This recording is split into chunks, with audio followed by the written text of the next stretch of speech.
నమస్కారం. Hi hello welcome to news night TV Telugu. Jagtial జిల్లా రాయకల్ మండలంలోని ఇటిక్యాల గ్రామంలో మంగళవారం నాడు ముక్కోటి ఏకాదశి వేడుకలు అత్యంత వైభవంగా జరిగాయి. గ్రామంలోని శ్రీ లక్ష్మీ వెంకటేశ్వర స్వామి దేవాలయం భక్తుల జయ జయ ధ్వానాలతో మారుమోగింది. ఈ ఆధ్యాత్మిక పర్వదినాన్ని పురస్కరించుకుని ఆలయ అర్చకులు స్వామివారికి విశేష పూజా కార్యక్రమాలు నిర్వహించారు. ముక్కోటి ఏకాదశి అంటేనే వైకుంఠ ద్వారాలు తెచ్చుకునే పవిత్ర దినం. ఈ క్రమంలోనే ఇటికాలలోని లక్ష్మీ వెంకటేశ్వర స్వామి ఆలయంలో శ్రీదేవి భూదేవి సమేతంగా స్వామివారి భక్తులకు ఉత్తర ద్వార దర్శనం ఇచ్చారు. తెల్లవారుజాము నుంచే భక్తులు భారీ సంఖ్యలో తరలివచ్చి చలిని సైతం లెక్క చేయకుండా క్యూ లైన్లో నిలబడి స్వామివారిని దర్శించుకున్నారు. గోవింద నామస్మరణతో ఆలయ ప్రాంగణం ఆధ్యాత్మిక శోభను సంతరించుకుంది. ఆలయ ప్రధాన అర్చకులు రామకృష్ణమాచార్యులు ఆధ్వర్యంలో వేకువజామునే స్వామివారికి ప్రత్యేక అభిషేకాలు అర్చనలు నిర్వహించారు. ధనుర్మాస ఉత్సవాల్లో భాగంగా గత 15 రోజులుగా జరుగుతున్న ప్రత్యేక పూజల విశిష్టతను ఆయన ఈ సందర్భంగా వివరించారు. ముక్కోటి ఏకాదశి నాడు ఉత్తర ద్వారం గుండా స్వామివారిని దర్శించుకుంటే సకల పాపాలు తొలగిపోయి మోక్షం లభిస్తుందని పురాణాలు చెబుతున్నాయి. లోక కళ్యాణం కోసం భక్తులందరికీ ఆయురారోగ్యాలు కలగాలని ఈ పూజలు నిర్వహించాం. గోదాదేవి రంగనాథుల కృపా కటాక్షాలు అందరిపై ఉండాలని కోరుకుంటున్నాము. కేవలం ఇటిక్యాల గ్రామం నుంచే కాకుండా రాయకల్ మండలంలోని వివిధ గ్రామాల నుంచి భక్తులు అధిక సంఖ్యలో తరలివచ్చారు. స్వామివారిని దర్శించుకున్న అనంతరం భక్తులందరికీ తీర్థ ప్రసాదాల వితరణ జరిగింది. ఈ కార్యక్రమంలో స్థానిక ప్రజా ప్రతినిధులు, రాజకీయ నాయకులు మరియు గ్రామ పెద్దలు పాల్గొని స్వామివారి కృపకు పాత్రులు అయ్యారు. ఈ ఆధ్యాత్మిక వేడుకల్లో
శ్రీతులసీవనవందున భూదేవి అంశంబున శ్రీకరముగ ప్రభవించి ఉన్నావమ్మ శ్రీ వైష్ణవ సదా శ్రీకావమ్మ సిరులొరికే మురిపాలత పెరిగావమ్మ సౌందర్యముతో 30 పాసురములను పాడి మాధవుని కైనోము నోచావమ్మ మురుహసగురుచావు ఆవాలని కావాలని అలరించావు అలంకృతులతో హరిని హరించావు అల్యద గోదాదేవి అందుకు ఆదుకుమ్మా నీవే గతి. నిత్యం శ్రీరస్తు నిత్యమంగళాని భవంతు సతతం శ్రీరస్తు సమస్త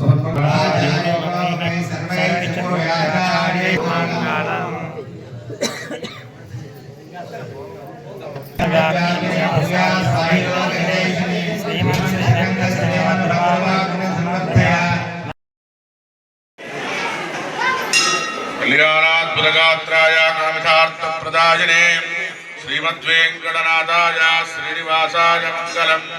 జై శ్రీమన్నారాయణ, జై జై శ్రీమన్నారాయణ. మన ఇటిక్యాల గ్రామంలో వేంచేసినటువంటి అఖిలాండ కోటి బ్రహ్మాండ నాయకుడు మన లక్ష్మీ వెంకటేశ్వర స్వామి నివాసస్థానంలో గత 15 రోజులుగా ధనుర్మాస ఉత్సవాలు అంగరంగ వైభవంగా నిర్వహించుకోవడం జరుగుతున్నాయి. ఇట్టి ధనుర్మాస ఉత్సవాల్లో భాగంగా ఈరోజు ముక్కోటి ఏకాదశి, వైకుంఠ ఏకాదశి కనుక ఉత్తరముఖంగా స్వామివారి దర్శనం ఇవ్వడం జరుగుతుంది. కనుక మండలంలో, రాయకల్ మండలంలో ఉన్నటువంటి ప్రజలందరూ, భక్తులందరూ కూడా స్వామివారిని సేవించుకొని ఈరోజు స్వామివారి యొక్క అనుగ్రహాన్ని పొందడం జరిగింది. అందరికీ ఆయురారోగ్య అష్టైశ్వర్యాలు కలగాలని, ఆ గోదారంగనాథుల వెంకటేశ్వర స్వామి కృపా కటాక్షాలు అందరిపైన ఉండాలని మనసారా మా ఇటిక్యాల గ్రామం తరఫున, మా ఆలయ కమిటీ తరఫున అందరికీ కూడా స్వామివారి అనుగ్రహం ఉండాలని మనసారా కోరుకుంటూ, శతమానం భవతి శతాయ పురుష శతేంద్రియే ఆయుష్యేవేంద్రియే ప్రతిష్టతి. ఇటిక్యాల వెంకటరమణ గోవింద గోవింద. జై శ్రీమన్నారాయణ. రాంగోపాల్చార్యులు, రఘునాథాచార్యులతో పాటు సర్పంచ్ నెరటి శ్రీనివాస్, మాజీ ఎంపీపీలు ఉత్కం రాధాసాయి గౌడ్, కాటిపల్లి గంగారెడ్డి, మాజీ సర్పంచ్ సామల లావణ్య, వేణు, ఆలయ కమిటీ సభ్యులు మల్లారెడ్డి, అనుపురం చిన్న, లింబాద్రి గౌడ్, సురకంటి నాగిరెడ్డి, కనపర్తి శ్రీనివాస్, నేరెళ్ల లక్ష్మయ్య, రొట్టె శ్రీధర్, ఇతర నాయకులు విజయలక్ష్మి, బెజ్జారపు లక్ష్మి తదితరులు పాల్గొన్నారు. గ్రామ పెద్దలు, మహిళలు, యువకులు పెద్ద ఎత్తున పాల్గొని స్వచ్ఛందంగా సేవలు అందించడంతో వేడుకలు విజయవంతంగా ముగిశాయి. భక్తుల రద్దీని దృష్టిలో ఉంచుకొని ఆలయ కమిటీ వారు అన్ని ఏర్పాట్లను పకడ్బందీగా నిర్వహించారు. అనుపురం లింబాద్రి గౌడ్, జగిత్యాల జిల్లా బ్యూరో. ఇలాంటి మరిన్ని ఆసక్తికరమైన వార్తల కోసం చూస్తూనే ఉండండి. మన ఛానల్ని ఇప్పుడే సబ్స్క్రైబ్ చేసుకోండి. జై హింద్.